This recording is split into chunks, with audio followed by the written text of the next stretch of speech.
Malakas pang sigaw ni Abigail. Napaupo na lamang ko na bumagsak ang katawan niya. Nanginginig ang mga kamay kong hinawakan ng pisngi niya. Joseph, gumising ka! Bakit mo ito ginawa? Nakikiusap ako sa'yo. Imulat mo ang mga mata mo! Imulat mo ang mga mata mo! Umiiyak ko na sigaw. Joseph! Sigaw ni Abigail mula sa ibaba. Hawak na siya ng mga pulis kaya hindi na siya makawala. Parang awa mo na, Joseph. Gumising ka! Nakikiusap ko Saad habang nakahiga siya sa mga binti ko. Sinabi ko naman sa'yo, mahal kita hindi ba? Patawarin mo ako kung niloko kita. Huwag ka na magsalita. Ipunin mo na lakas mo. Parating na ang ambulansya. Nakikiusap ako sa'yo, Joseph. Huwag ka susuko. Ngumiti lang naman siya sa akin. Mas lalo akong naiyak na hawakan niyang pisngi ko. Minahal kita, Talia. Pero napag-aralan kong mahalin si Abigail kaya ayaw ko makapatay siya. Masaya ako para sa'yo dahil nahanap mong lalaking kaya kang pasahin habang buhay. Patawad sa mga nagawa ko. Sana mapatawad mo kaming dalawa. Masaya akong nasa maayos ka. Wala nang humpay ang pagtigil ng mga luha ko nang ipikit niyang kanyang mga mata. Wala na akong marinig ko hindi malalakas kong sigaw habang isinisigaw ang pangalan niya. Hindi ganitong klase paghihiganting nais ko. Wala sa plano kong may mamatay. Joseph! Malakas kong tawag sa pangalan niya. Nang dumating ang ambulansya ay mabilis na lang kinuha si Joseph at sinakay doon. Para ako nawalan ng lakas para tumayo. Hindi maalis sa kanyang paningin ko. Nangihina ako. Bakit kailangan mangyari ang lahat ng ito? Hindi ko to ginusto. Hindi ganito ang bala ko.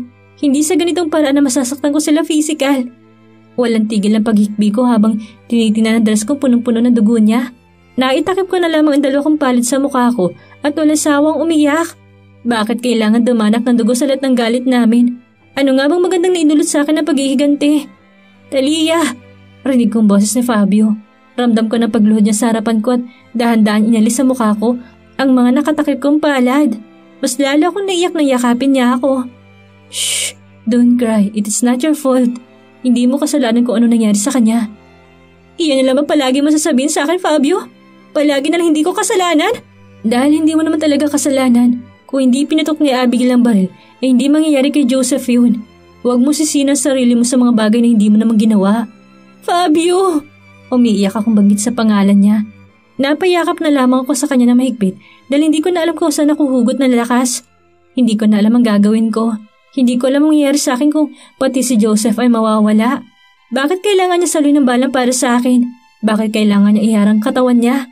Bakit niya itinaya ang sarili niyang buhay para lang sa katulad ko? Let's go, hinahanap ko na ng mga bata. Inalaya naman niya akong tumayo at wala akong kalakas-lakas na tumayo sa sarili kong mga paa. Kamusta ang mga bata? Nasa sila? Nasa opisina sila kasama ni Mami. Bago pa man maipatok ni Abigail ang baril ay nakatakbo na sila sa akin kaya kailangan magbihis bago pumunta sa kanila dahil hindi nila nakita kung anong nangyari.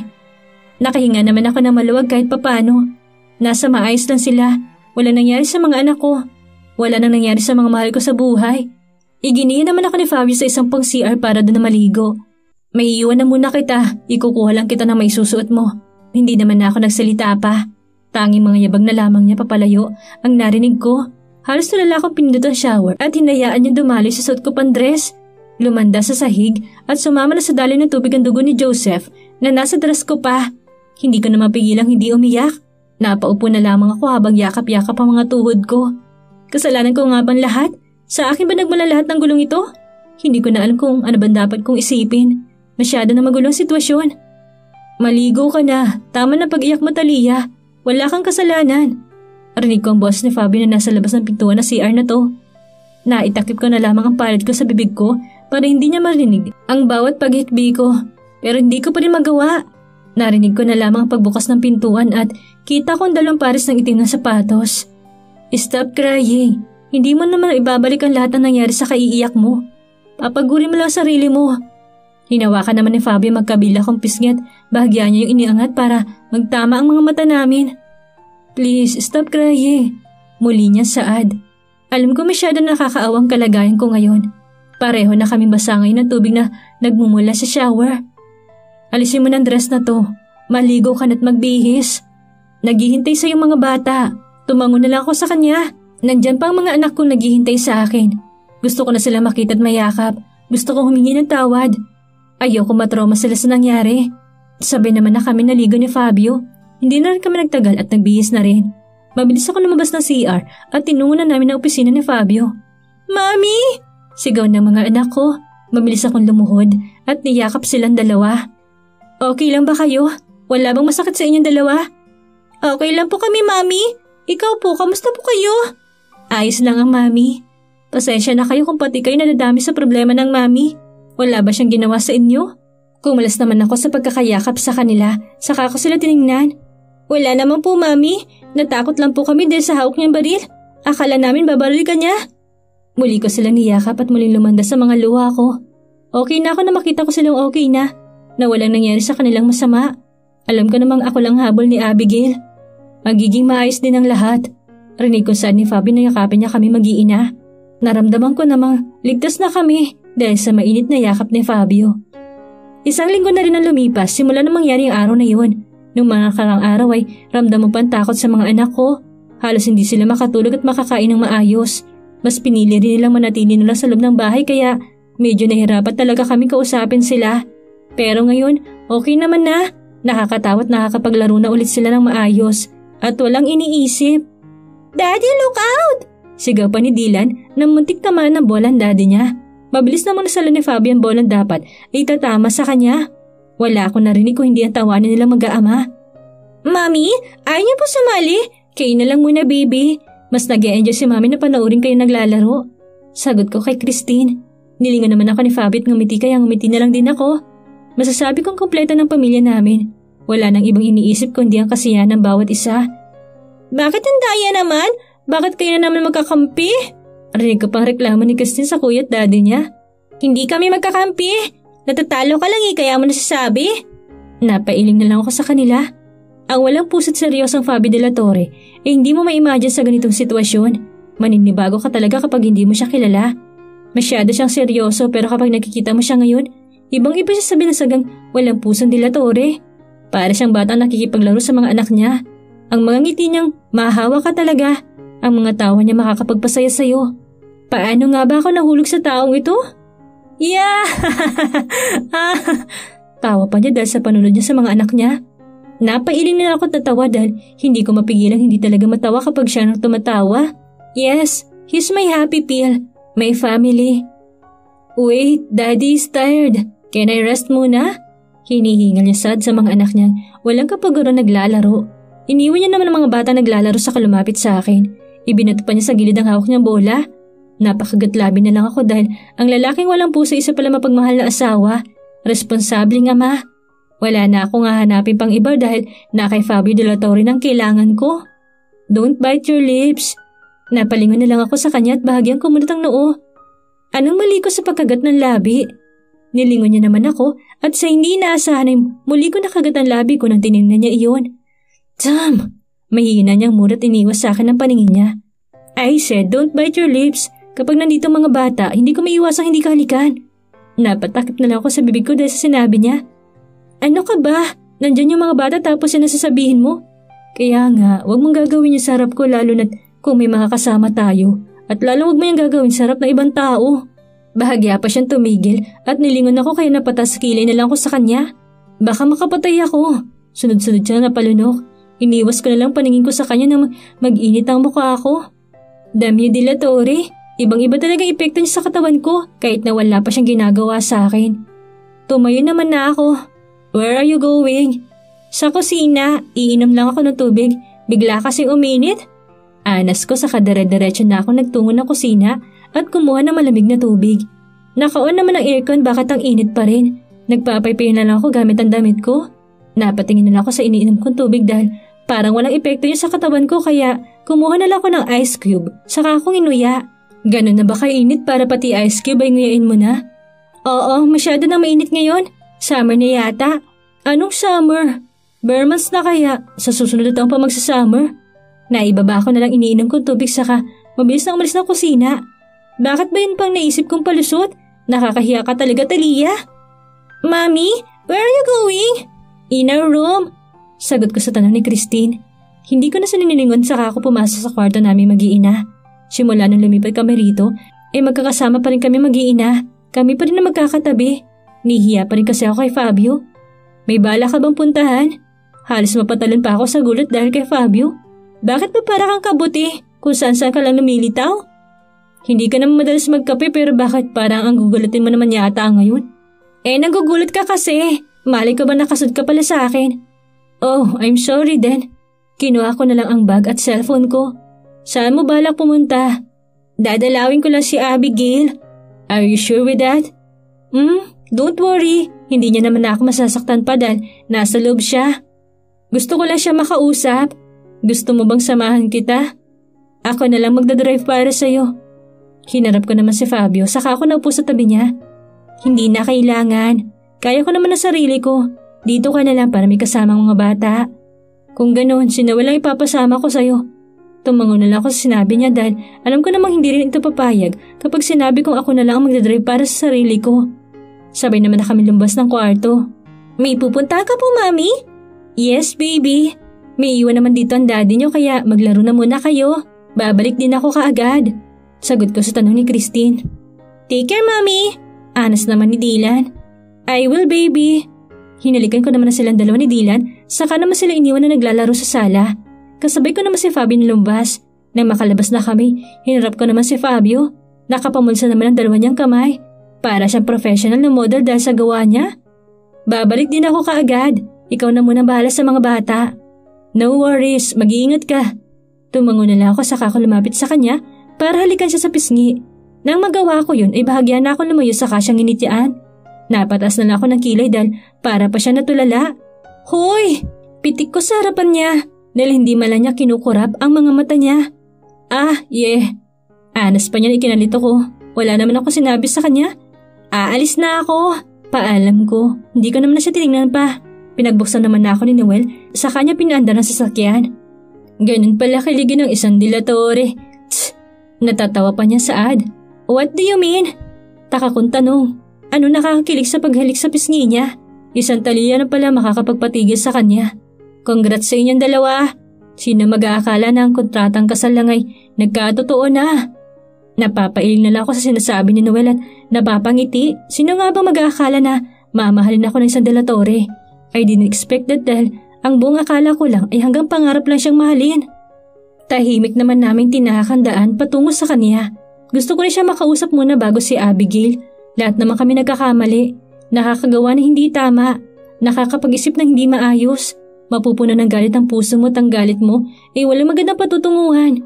Ang paghihiganti na akala mo'y makakapagbigay sa'yo ng satisfaction.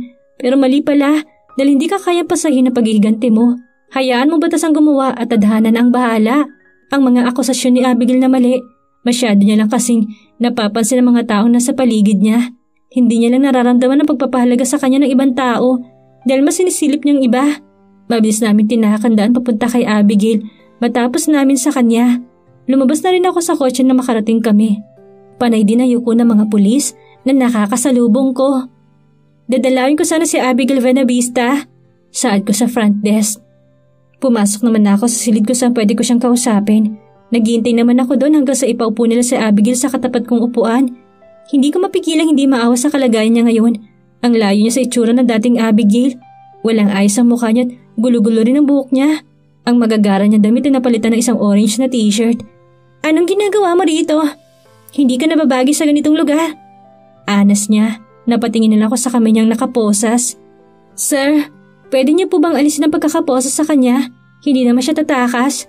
Saad ko sa pulis na nakatayo sa gilid. Sinunod niya naman ang gusto ko kaya nahaplos na lamang ni Abigail ang kamay niyang mumula-mula dahil sa posas. Ano ba talagang kailangan mo?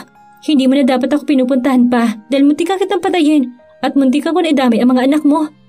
Napabuntong hininga na lang ako. Muli kong hinawakan ng dalawa niyang kamay. Gusto kong bumalik yung dati kong ate. Yung ate ko na nandyan palagi para sa akin.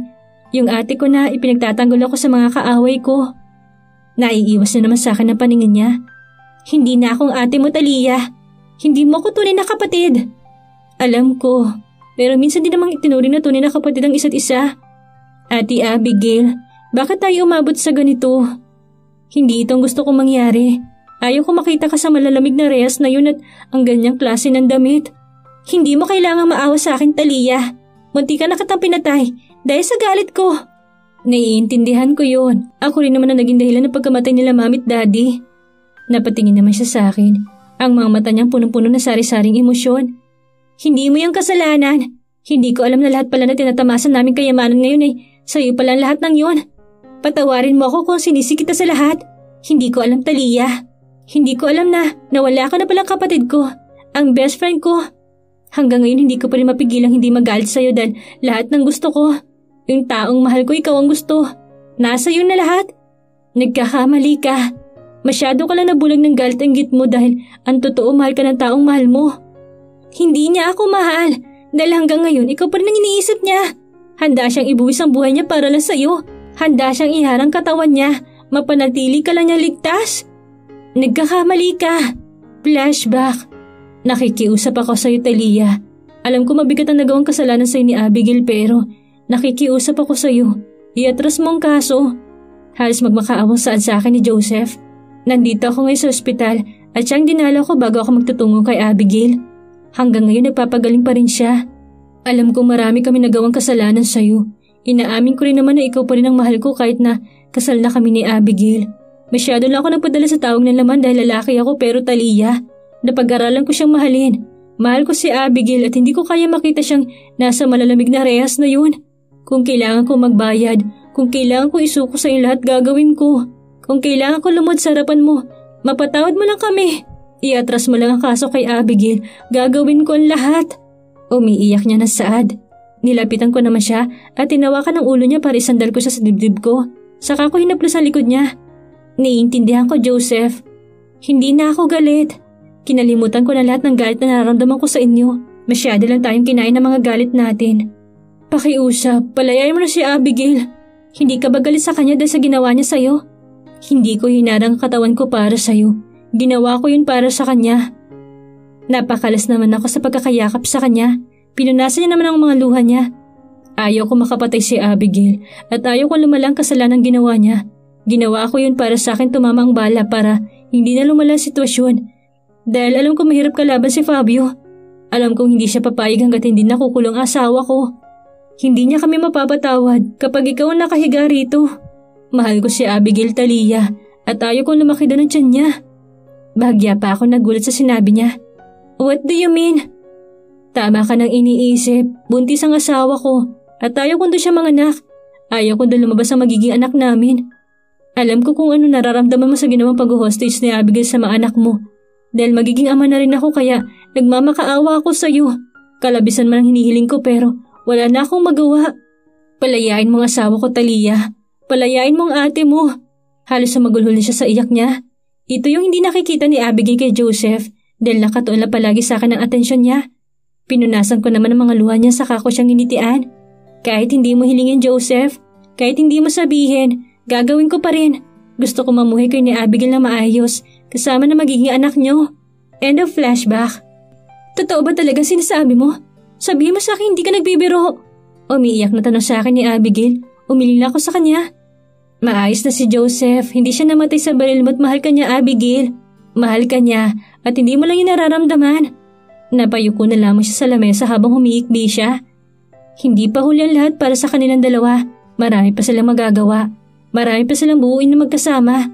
Pinunasan ko luhang lumanda sa pisngi ko. Ganito pala pakiramdam ng taong nagpapatawad. Nakakagaan ang pakiramdam. Salamat. Salamat naman kung ganon. Umiiyak pa niya saad habang nakayuko. Mamuhay kayo na maayos, Abigail. Palakihin yung anak niyo na mabuti. Magsama kayo ni Joseph na punong-puno ng pagmamahal. Hindi pa huli ang lahat. Pinapatawad na kita sa lahat na nagawa mo sa akin at sa pamilya ko. Saad ko.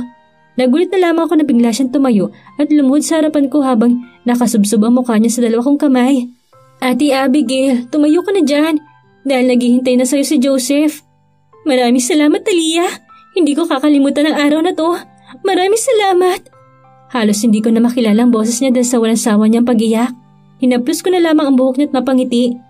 Dahil sa inggit natin sa iba, hindi natin namamalayan, nasasaktan na natin ang mga taong nandyan palagi sa tabi natin. Mga taong tunay nagmamahal at nananatili sa buhay natin. Ang galit na walang magandang patutunguhan. Ngumiti na lamang ako na makalabas na ako ng presinto. Aayusin na nilang papel ni Abigail at ngayon di siya makakalabas. Pinapatawad ko na siya at iniatras ko ng kaso dahil wala naman talaga akong balak na ipakulong siya. Alam ko malaki nagawa niyang kasalanan. Pero para sa akin, hindi niya na kailangan pagbayaran niyo sa loob ng kulungan. Naway mamuhay kayo na maayos, ate. Fabio's POV. Para saan ba talagang kwintas na yan, Fabio? Panggugulo sa akin ni Noel. Ilang gabi ko na itong pinagpupuyatan at gusto ko kasi ako mismo magde-design ng kwintas na ito. Alam kong ang alam ni Talia ay marami akong ginagawa sa kumpanya. Ginagabi ako dahil pagkatapos ng trabaho ko ay ito naman ang ginagawa ko. Gusto kong ma-perfect ang design na to. Alam mo, nagdududa na talaga ako sa'yo pare. Pinakasalan mo ba si Talia dahil mahal mo siya o dahil lang talaga sa mana? Shut up! Masyado ka dyan seryoso pre. Bagong kasal ka pero nandito ka sa opisina mo. Gabing-gabi tapos yung asawa mo naghihintay sa'yo. Kung naghihintay nga ba? Napatigil na lang ako sa ginagawa ko dahil sa buwis na bubit na to. Joke lang, hindi ka naman mabiro. Get out! Biro lang, sige na, mananahimik na ako dito sa gilid. I said get out! Inis ko ng sad sa kanya. Wala na siyang ginawa ko, hindi busitin ako sa tuwing itong ginagawa ko. Kakamot-kamot naman siya sa ulong lumabas. Damn you, Noel. Ang galing mong maasar. Matapos ng ilang araw ay nagawa ko ng pinagpuyatan kong kwintas. Nakangiti ako habang hawak-hawak ko na ito. Pauwi na ako ng bahay pero hindi ko naabutan si Talia. Umalis po kasi siya kanina, sir. Nagmamadali kasama si Sir Elmo. Sad sa akin ni Angela. Saan siya pupunta ng ganitong oras? Naupo naman na ako sa sofa at bala ko na lang siyang hintayin. Baka may sinaglit lang siya. Ilang beses ko nang sinisipat ang relo ko pero wala pa rin siya. 10:00 na ng gabi pero wala pa rin siya sa loob ng bahay. 2 oras na simula nang umalis siya. Dinukot ko naman ang cellphone ko para tawagan si Elmo. Nakailang rin pa siya bago niya tuluyan sinagot ang cellphone niya. Where are you? Sir, may pinuntahan lang po si Ma'am Talia. Naghihintay lang po ako dito sa labas. Pero kanina pa kayo, nasaan ba kayo? Nasa bar po pero may sinadya lang po yata si Ma'am Talia kasi nakapangbahay naman siya kaninang umalis. Napatawa na lang ako kahit na hindi niya yun nakikita. Pinatay ko naman ang tawag niya at bala ko na sana siyang puntahan ng kunot-no kong tiningnan ang nag-pop up na message sa cellphone ko. From unknown number. Pinindot ko naman yun dahil sa kuryosidad. Naibaba ko na lang kamay ko nang makita ko kung anong natanggap kong mensahe. It was Talia with Joseph. Naked. Napaupo na lamang ako sa sofa at muling tinignan ang hawak kong kwintas. Ibinalik ko na lamang yung sa lalagyan niya at tinawagan si Elmo. Just go home now. Wala na siya dyan. Hindi ko na siya hinintay na magsalita pa at pinatay ko rin ang tawag. Tama nga bang pinakasalan ko pa siya gayong mahal pa niya ang ex niya? Masyado lang ba ako naging makasalili para sa pansarili kong kagustuhan? Na-pressure lang ba siya sa alok ko? Nung gabing ding yun, sinabihan ko lahat ng mga katulong ko na maaga silang umalis kinabukasan. Magdamag ako naghintay sa kanya sa sofa pero may araw na nang bumalik siya. Gusto ko magwala ng mga araw na yun dahil alam ko nasasaktan ako. Nasaktan ako na makita ko siya with her ex-fiancé. Sinabi kong puro kasulatan lang ang lahat. Sinabi ko rin walang mahulog sa amin dalawa. Pero heto ako't nasasaktan na makita sila magkasama. Inis kong ibinalik sa drawer kong kwintas na dapat ay ibibigay ko sa kanya. Napakatahimik ng bahay dahil pinag-day off ko ng 2 araw ang lahat ng mga katulong ko. Kasabay din ang pagpapalayas ko sa kanya. Hindi ka na ba talaga dyan titigil? Pagbabawal naman sa akin ni Noel. Nandito kami ngayon sa bar dahil gusto kong mag-inom. Gusto kong kalimutan panandalian. Damn this feeling. Ang isang dilatory na hulog sa isang babaeng katulad niya. Damn it! Ano nga bang nagustuhan ko sa babaeng yun? Sinubukan ko siyang kalimutan.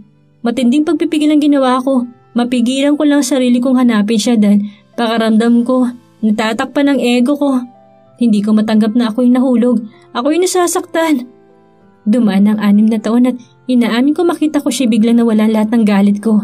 Ang galit ko sa kanyang wala naman talagang dahilan at walang kwenta. Gusto ko siyang yakapin. Gusto ko siyang kausapin ng kaming dalawa lang. Pero hindi ko magawa. Hindi ko kaya. 4 na oras ako naghihintay sa kanya nung inaya ko siya mag-dinner pero halos manigas na lang ako sa lamig sa labas ng kumpanya ko. Pero hindi siya dumating. Gusto ko siyang sigawan kinabukasan pero hindi ko kaya. Hindi ko kaya sigawan ng babaeng siya nagpapatibok pa rin sa puso ko. Ilang beses ko hiningi ang address niya pero hindi niya binigay. Ganun na rin sa manager niya. Ano ba talaga tinatago niya?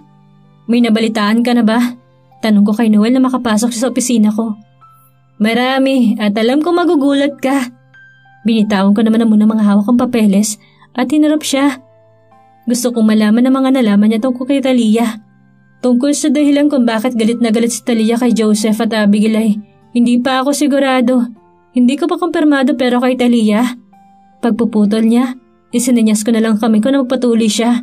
Sigurado ka ba talagang gusto mong malaman ng tungkol dito? Kung wala ka naman palang balak sabihin, hindi mo na sana sinimulan. Baka sang inis ko sa kanya. Bumuntong hininga naman na muna siya kaya pati ako kinakabahan sa gusto niya sabihin. May 2 na siyang anak. Gulat ko naman siyang tinignan sa sinabi niya. Tama ba talaga narinig ko? May anak na siya? Halos manlumo ako sa kinuupuan ko pero hindi ko pinahalata yung kay Noel. Alam ko namang marami na nagbago sa loob ng 6 na taon. Yun ba dahilan kung bakit ayaw niya ako papuntahin sa bahay niya? Hindi ko alam kung ilang minutong nanaig ang katahimikan sa loob ng opisina ko. 6 na taon na nga naman ang lumipas kaya hindi imposibleng makahanap siya sa London. Model at artista siya doon. Mga gwapo rin naman naging leading man niya kaya hindi nakakapagtaka kung isa sa mga leading man niya ang nakatuluyan niya. Pero bakit hindi na ibabalitan tungkol sa bagay na yan at kung sino nakakadate niya? Walang lumalabas ang tungkol doon. Talaga bang in-stalk mo yung tao? Grabe, kakaiba ka talaga Fabio. 6 na taon na lumipas pero nandiyan ka pa rin. Siya pa rin ang hinihintay mo. Shut up! Huwag ka na magalit. Sinundan ko si Talia hanggang sa kondo na tinutuluyan niya. Nang lumabas na sasakyan na sinasakyan ng mga anak niya, patungong school nakita ko sila. Kamukha mo ngayon lalaki eh. Mabilis naman ako napalingon sa kanya dahil sa sinabi niya. Kamukha kong anak niya lalaki? Kinuhanan ko sila ng picture. Malinaw yan kaya alam ko makikita mo rin ang pagkakapareho niya. Ibinaba niya naman sa mesa ko mga picture ng mga bata. Habang tinititigan ko napapakunot na lamang ang noo ko. Alam ko nakita ko na sila dati. Inalala ko naman sila kung saan ko nga ba sila nakita. Nung una ko makitang batang ito alam ko may pagkakahawig kami. Bakit? Nakita mo na ba yan sila dati? Hindi ko naman sinagot si Noel at pilit kong inalala. Bingo! Sa mall ko sila nakita. Nung araw na nawala sila sa yaya nila. Ilang taon na sila? Tanong ko naman sa kanya. Huwag kang mag-alala, nakwenta ko na simula na umalis si Talia sa bahay mo. Naipanganak niya mga bata 8 buwan ang makalipas simula nang palayasin mo siya kaya imposible magkaroon sila ng sex contact ni Joseph. Dahil buntis na siya nung araw na nangyari yun. Nabitawan ko na lang ang pictures ng bata at napasabunot na lamang ko sa buko habang nakayuko. What have you done, Fabio? Ibig sabihin, buntis siya nung ilang beses siyang sumusuka sa harapan ko? Bakit hindi ko naisip yun? May nangyari sa amin na hindi namin sinasadya, kaya may posibilidad na mabuntis nga siya. Tapos yun ang ginawa ko, pinalayas ko mag-iina ko. Gusto mo bang masiguro sa iyong mga bata? Pwede ako magpa-DNA. Suggestion naman ni Noel. Nilingon ko naman siya tumango. Mabilis naman siyang umalis ng opisina ko. Kung akin nga ba ang mga batang yun, isang pagkakamali ang pinalayas ko siya. Tinitigan ko naman siya habang nagpa-practice siya. Sa itsura niya ngayon, hindi mo akalaing may anak na nga siya. Parang hindi nga siya nanganak dahil sa maganda niyang katawan. Napabuntong hininga na lang ako nang sinubukan ko siyang ihatid sa kondo niya pero hindi na naman siya pumayag kaya hindi na ako nagpumilit pa. Gusto ko hintayin kung kailan niya ako ipapakilala sa kambal namin. Kung may plano nga ba siyang sabihin sa akin. Maintindihan ko naman kung wala dahil kasalanan ko naman kung bakit nawala sila sa akin. Hindi biro ang 6 na taon na pagpapalaki niya na mag-isa sa mga anak namin. Napakawalang kwenta kong ama dahil wala man lang ako sa tabi nila habang lumalaki sila. Mula sa malayo pinagmamasdan ko lang sila dahil alam kong walang balak na sabihin sa akin ni Talia ang tungkol sa kanila. Napapangiti nila ako sa tuwing nakikita ko sila nakikipaglaro sa mga kaklase nila. Paminsan-minsan ko silang dinadalaw pero hindi ako nagpapakilala. Ayaw kong isipin ni Talia na gusto kong kunin sa kanyang mga bata kahit na gustong-gusto ko nang marinig mula sa kanila tawagin nila akong daddy. Hindi ko mapigilan ang mga ngiti ko sa tuwing kasama ko ang mga anak ko. Nandito sila ngayon sa bahay ko at hinayaan muna sila ni Talia na manatili dito. Napatigil na lang ako sa panunod sa kanila na makita ko si Noel kaya nilapitan ko siya. Why are you here? It's already night, Noel. You can take your rest. Anas ko sa kanya pero seryoso lang siya. Okay, go on. Saad ko saka kami nagtungo sa garden para doon mag-usap. Nung gabing umalis si Talia, tinasan ko naman siya ng kilay. Anong meron sa pag-alis niya? Nung gabing umalis siya bago mo siya pinilayas, may tumawag sa kanya para sundin ka sa isang bar dahil na sinabi. Anong nasa bar ako? Anong gagawin ko doon? Iyon na nga, hindi nakarehistro ang number mo sa cellphone kaya noong may tumawag sa kanya at nagpakilalang ikaw doon yung nasa bar at lasing na lasing, nagpunta siya para sana sundin ka pero hindi ikaw ang naabutan niya. Binayaran nilang waiter na nagsabing ikaw nandun. Dinala nila sa Talia sa hotel at doon nila ginawang balak nila pero walang nangyari sa pagitan nila Joseph. Ang gusto lang nila, isiraan siya sa'yo para maghiwalay kayong dalawa. Napasuntok na lamang ako sa lamesa dahil sa nalaman ko. Anong klase silang tao para gawin sa amin yun? 6 taon na nasayang ko sa mga anak ko nang dahil sa kagagawan nila. Hindi ko sila nakasama. Hindi ko narinig ang unang salita lumabas sa bibig nila. Hindi ko palalampasin ang ginawa nilang ito. May gusto akong ipagawa sa'yo. Gusto kong ibagsak mong kumpanya nila. Bukas na bukas din. Inis kong saad. Gusto kong suntukin ang pagmumukha ng Joseph na yon. Nang dahil sa ginawa niya, gusto kong sirain ang buhay niya dahil sinira niya ang buhay ko. Ang mga anak kong dapat ay kasama ko simula na isilang sila. Hindi ko nagawa yun dahil sa sarili nilang kagustuhan. Napagtaasan ko ng boses, ang taong biktima rin ng pinagagagawa niyo. Gusto ko silang gumapang sa hirap. Gusto ko magmakaawa sila sa harap namin ni Talia dahil sa mga kasalanan nila. Kung hindi lang napalayo sa akin na si Talia, malamang mabilis na rin ako natutunang mahalin. Gustuhin ko man tuluyan na ipabagsak ang kumpanya ng mga Venavista, hindi ko na ginawa dahil sa kabutihan loob na meron si Talia. Nabawasan na rin ang galit ko sa kanya dahil sa ginawa niya pagsagip sa asawa ko. Hawak ko rin kasi ang mga anak ko noong mga oras na yun kaya wala akong nagawa kung hindi ang panoorin na lamang siyang ipikit ang kanyang mga mata. Bago siya dinalaw ni Talia, ay dinalaw ko na rin siya. Nagmamakaawang kausapin kong asawa ko para iatras ang kaso pero kahit na hindi ko nasabihin ay alam kong gagawin niya rin. Ang kabutihan ng loob niyang walang makakapantay sa paningin ko. Asawa mo na yan, kaya wala na makakakuha dyan. Takot lang nila sa isang dilatore. Makatitig ka, akala mo naman may kukuha. Napailing na lang ako sa sinabi ni Noel. Ipinagdiriwang namin ang ika-6 na taon ng mga anak namin ngayon, kaya hindi ko mapigilang hindi mapatitig sa kanya. Dahil nakapangdiwata siya ng damit habang ang mga anak naman namin ay parang mga fairies. Akalain mo yun, ang tagal nyo rin naghiwalay. Nagsimula lang sa kasulatan pero eto kahit magkasama at may masaya ng pamilya. This is what we call destiny. Saad ko sa kanya. Sus, nipa-destiny ka na ngayon ha. Pero alam mo, ang swerte mo dahil wala ka nang hahanapin sa pamilya mo. Sa asawa pa lang, full package na. Wala na talaga, wala na akong hahanapin pa. Saad ko habang nasa maganda kong asawang mga tingin ko. Tinamaan na nga ang lintik. Saad niya kaya natawa na lang ako. Han, come here! Tawag sa akin ni Talia, kinipaalam na muna ako kay Noel. Lumapit naman ako sa mag-iina ko. Okay, in 1, 2, 3! Iyon na lang ang narinig ko sa pagpindot ng camera. Masaya ako nakangiti sa camera na yun dahil silang kasama ko. You look handsome today, Daddy! Masaya pa sad ni Dylan kaya natawa na lang ako. Everyday namang handsome si Daddy eh. Like you, Kuya. Hindi ko na napigilan ang pagigigil ko sa kanilang dalawa kaya bahagya ako na nakurot ang mga pisngi nila. Kayo talaga, mga nambobola pa kayo ah. No, I'm just telling the truth po. Anas ni Christine kaya pati ang asawa ko natatawa nila sa kanila. You can rest muna, Han. Ako na nga asikaso sa mga bisita ng mga anak natin. Ano ka ba naman, Han? It's okay, don't worry about me. Ang daming bisitang dapat asikasuhin kaya hindi ako pwede mawala rito. I am just holding her baby in your tummy, Han. Please take a rest. Naplos ko na lamang ang nagsisimula ng umumbok na tiyan niya. Yes, she's pregnant in her 3rd baby. Don't worry, magpapahinga naman ako kapag nakaramdam na talaga ako ng pagod. Hinilikan niya naman ako sa labi saka siya muling nilapitan ng mga bisita. Nakagat ko na lamang ang labi ko. King ina, hindi ko alam na sa ganitong edad ko ay makakaramdam pa rin ako ng kilig sa asawa ko. Kahit na magkasama naman kami sa isang bubong at araw-araw ko po nakikita. Hindi ko na rin siya pinagtrabaho bilang modelo. Alam ko namang pangarap niyang umangat pa.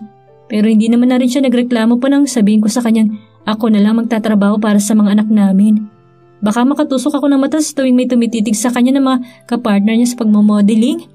Baka makasira lang din ako ng shooting kapag nagkaroon sila ng kissing scene ng leading man niya. Seloso na kung seloso, pero yun talagang nararamdaman ko. Nilapitan ko naman na siya at sabi namin inasikaso ang mga bisita. Wala nang sasaya sa biyayang ibinigay sa akin. Ang pamilya ko. Nasasabi kong kompleto na. Kompleto ng buhay ko. Nandyan na sila't napunan ng lahat ng kulang sa buhay ko. Family picture ulit! Sigaw ng photographer kaya kinarga ko si Dylan. Lahat naman kami nakasot ng birthday cup at masaya kami tumingin sa camera. Family is everything for me. Sila ang kailangan ko habang buhay. Pagsapit ng gabi, dahil na rin sa matinding pagod, nagpahinga na kami ni Talia gayon din ang kambal. Habang nakahigay napansin kong malalim ang iniisip ni Talia, kaya hindi ko na napigilan siya tanungin. Han, ang lalim yata ng iniisip mo. May problema ba? Wala, Fabio. Naalala ko lang sina Ate Abigail at Joseph. Kamusta na kaya sila? Huwag mo na silang isipin. Sa tingin ko naman masaya ng dalawa dahil Nahanap na ni Abigail ang tunay na pag-ibig kay Joseph. Nakita kong bahagyang pangiti ng mga labi ni Talia. Sana nga Fabio, hangad kong kaligayahan nilang dalawa. Bahagya akong iniharap si Talia at matamis siyang hinilikan sa labi. Mahal na mahal kita Talia. Kayo na mga anak natin. Mahal na mahal din kita Fabio. Pagkatapos nun ay isang muling halik ang aming pinagsaluhan bago pinatay ang ilaw na nasa table sa may tabi ng kama at magkayakap kaming natulog ni Talia. Ang pag-ibig kapag tinamaan ka, pilit mo mang ikubli sa iyong puso, lalabas at lalabas pa rin na tunitong nilalaman. Marami mapagsubok ang dumaan sa buhay ni Talia. Napuno man ng takot pangamba ang kanyang puso. Gumawa pa rin ng paraan ng kapalaran para muli sila pagtagpuin na lalaking kanyang minamahal. Para natuloy ang naudlot nilang pagmamahalan dahil sa isang maling paratang. Gayunpaman, huwag nating pairalin pagiganti sa taong nanakit sa atin. Maaari makuha man natin yung kagustuhang makapagiganti pero sa huli, hindi ito yung magiging sagot para makuha mo tunay na kapayapaan sa puso mo. Huwag nating gawin sa ating kapwa yung mga bagay na ayaw nating maranasan. Hayaan nating ang batas ang gumawa ng kaparusahan sa mga taong nagkasala sa atin. Tandaan nating hindi natutulog ang Diyos. Nandiyan lang siya para umagapay at paghilumin ang puso natin na sugatan. Dito na po nagtatapos ang ating istorya. Sana'y may napulot kayong aral dito. Maraming salamat po sa lahat na sumuporta at sumubaybay. Muli po tayo magkita-kita sa susunod pa nating istorya.